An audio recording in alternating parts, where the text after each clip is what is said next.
Rama was known to be a very just and caring king. He said, "Oh Rama, I want justice. For no reason, an act of violence has been committed upon me." Sarvartha Siddha said, "Yes, I am guilty of the crime that the dog is accusing me of."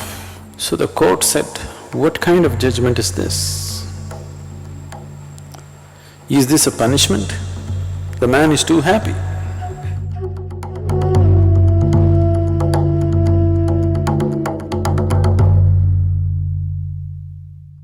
Rama was known to be a very just and caring king. Every day he sat in his court trying to solve people's problems. So that day, towards the end of the evening, towards the end of the day when he's to wind up the activities of the court, when he had finished dealing with all the people, he told his brother Laxmana, who was deeply dedicated to Rama, to go out and see in the yard if there's anybody else waiting. Laxmana went out, looked around, came back and said, "There's nobody else. We're done with today's business." Rama said, "Go and see, there may be somebody." It was a little unusual thing, he had just seen and come. Once again he says, "Go and see." So Laxmana again went and looked around, there was nobody. He was just about to come in. Then he noticed a dog which was sitting with a very sad face, and it had a wound on its head. Then he looked at the dog and asked the dog, "Are you waiting for something?" The dog spoke and said, "Yes, I want justice from Rama." Then Laxmana said, "Why don't you come in?" And he took him into the court. The dog came, bowed down to Rama and spoke. He said, "Oh Rama, I want justice. For no reason, an act of violence has been committed upon me. I was just sitting by myself. This man, whose name was Sarvartha Siddha, he came and hit me on my head with a stick for no reason at all. I was simply sitting. I want justice." Immediately Rama sent forth for Sarvartha Siddha, who was a beggar. He was brought. So Rama asked, "What is your side of the story?" Here this dog says, "You hit him without any reason." Sarvartha Siddha said, "Yes, I am guilty of the crime that the dog is accusing me of. I was overtaken by hunger, I was angry, I was frustrated. This dog was sitting in my way, so simply for no reason, out of my frustration and anger, I hit this dog on its head. Whatever punishment you want to give, please give me." Then Rama put this forth to his ministers and courtiers. He said, "What is the punishment that you deem for this beggar?" They all thought about it and they said, "Wait a minute. This is a very complicated case. First of all, this is a case where a human being and a dog are involved. So all the laws that we normally know are somehow not applicable.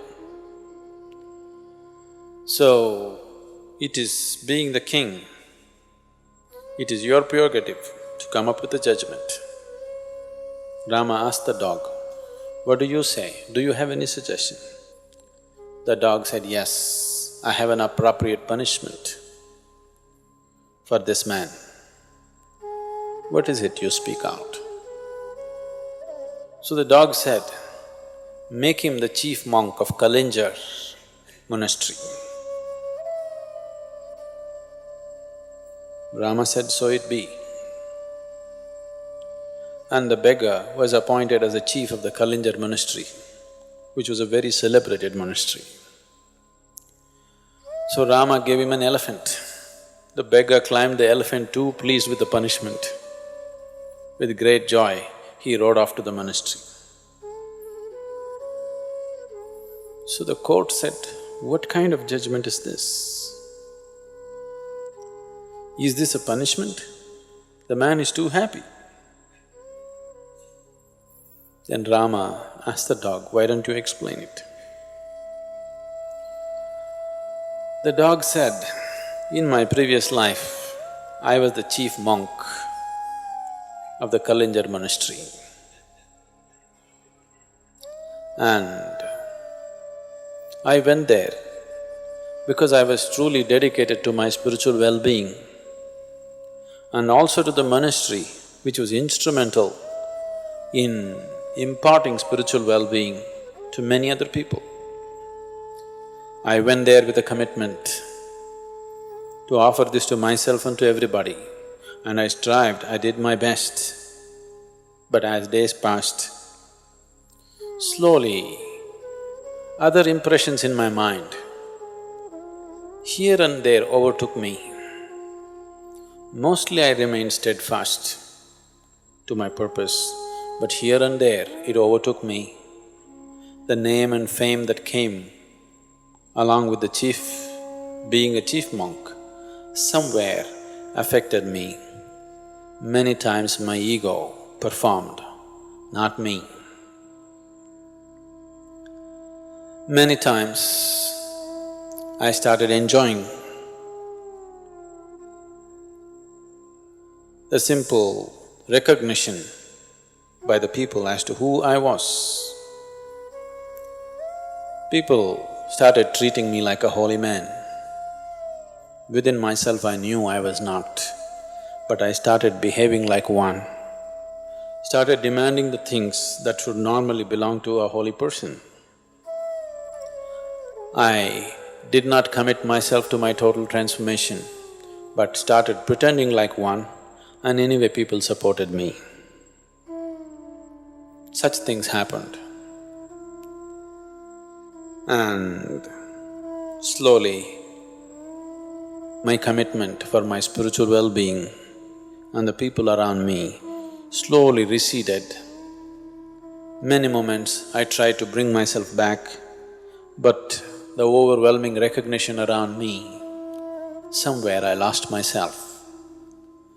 And this Sarvartha Siddha, this beggar, has anger in him, has ego in him, is capable of frustration. So I know he will punish himself, as I did. So this is the best punishment for him. Let him be the chief monk of Kalinja monastery.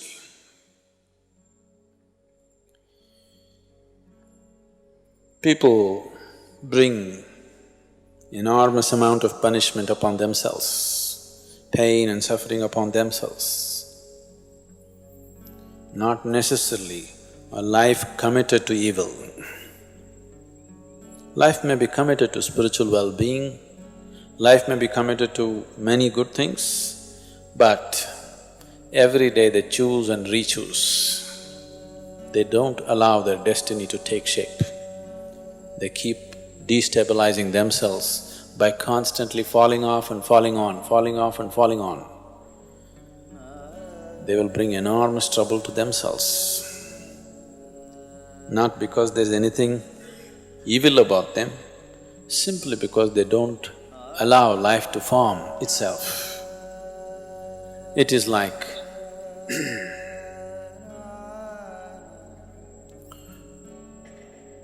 keep on disturbing that which is taking shape.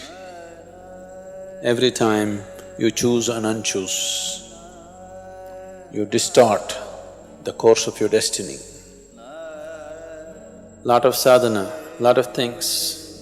Today, if you face a frustrating situation, no situation is frustrating. If some situation you see and you get frustrated, then you unchoose from the path that you have taken Tomorrow morning again you're on. But by unchoosing yourself for a few hours, you have destabilized the formation of your destiny, the course of your destiny. A determined mind, a mind whose determination, a mind whose choice is permanent.